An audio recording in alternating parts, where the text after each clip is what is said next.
Hanilo hanilo hanella Enanio hanella Hanilo hanilo hanella Enanio hanella Ada simano Dabara mida Kema baisinai Sukti gablusai Sugaya mara Suktele mara Sini halhelon Kona alama Jabuti my home The place where I took بسم الله الرحمن الرحيم الحمد لله رب العالمين وولكن مهدي oo jecel isticmaaltiin lama kalmadood inii soo mariyo hawada markaasi waxaan horto ka hadlahaa qodobkii ugu horeeyay wuxuu weeyay protocolka ka dhacay inta Turkey ceremoniga Turkey madaxweynaha qaabku uu dhacay markaas waa shid waxay noqon doontaa qaabkaasi qaab fiican ma aha marka taasan rabaa inaan ka jawaabo pointkayga labaad wuxuu noqon doonaa kontraagi uu la galay Borre Somaliland iyo sidaan u arkaanigu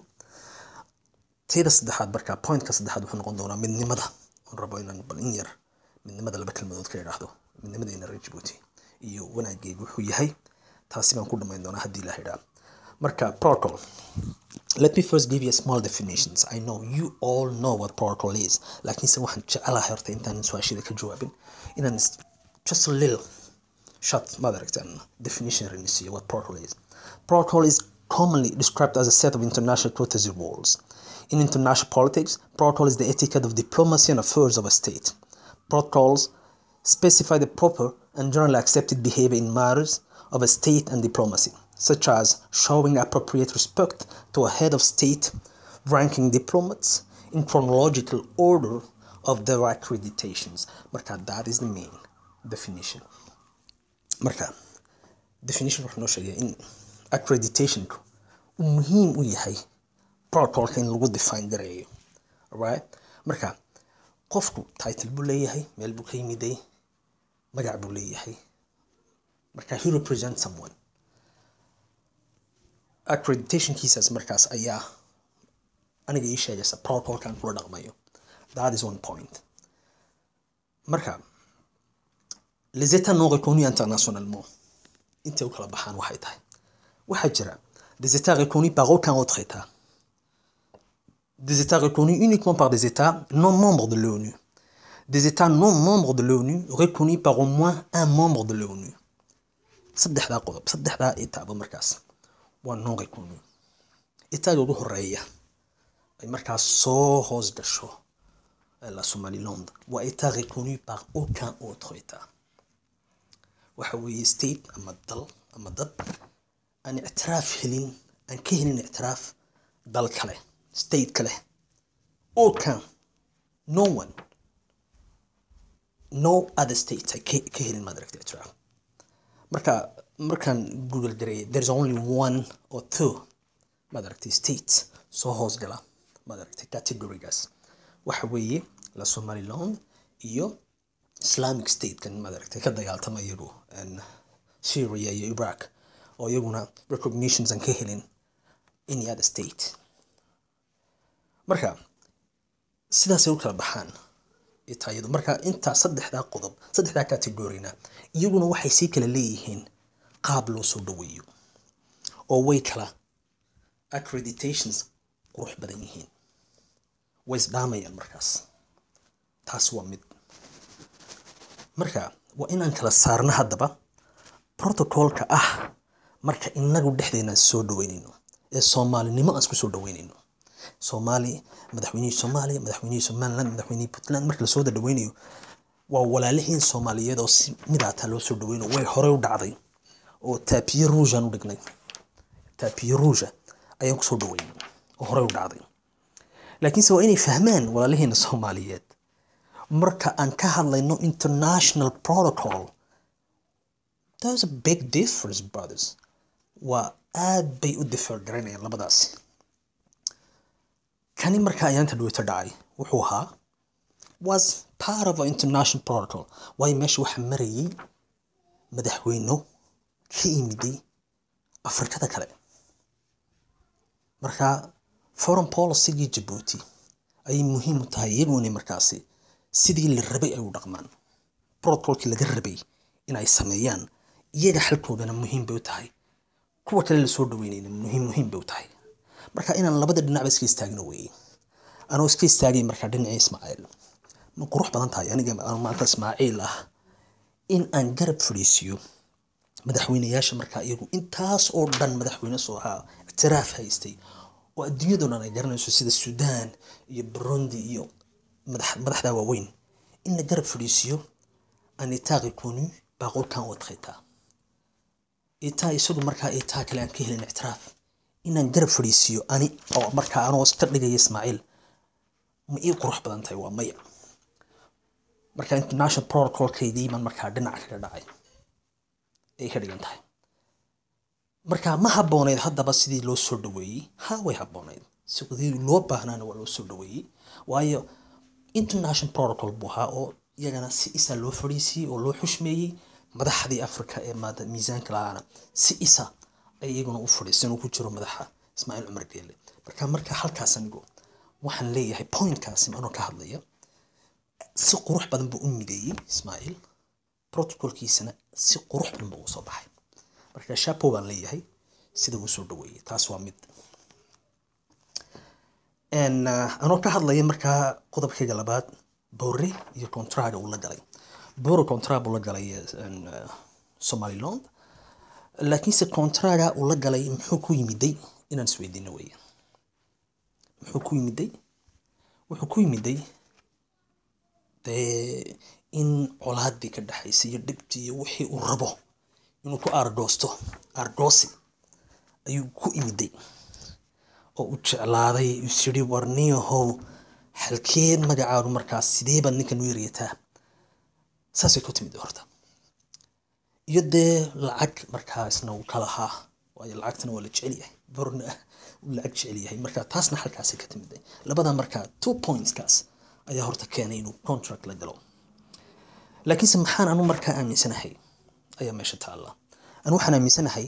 guilt of mind ba ku jira meesha he is guilty somehow ana macnaynaya why is he guilty he's guilty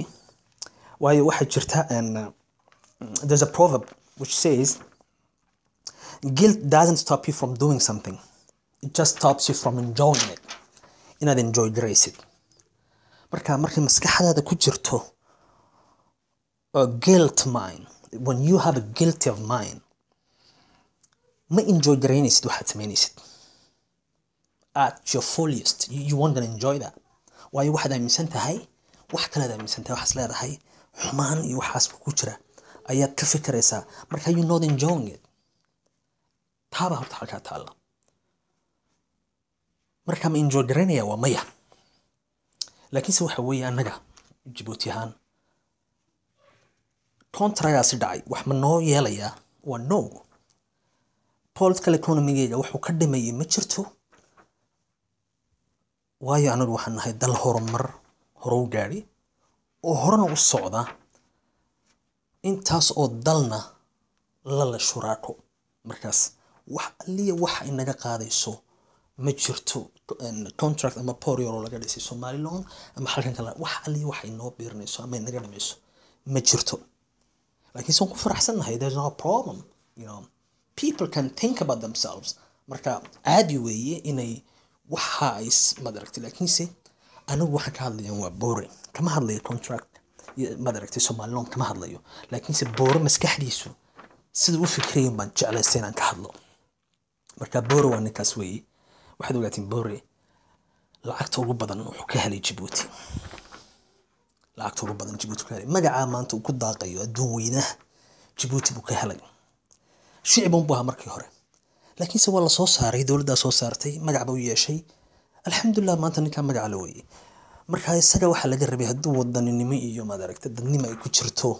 waxa laga rabay inuu dib u galiyo lacagtaas inuu Djibouti dib u galiyo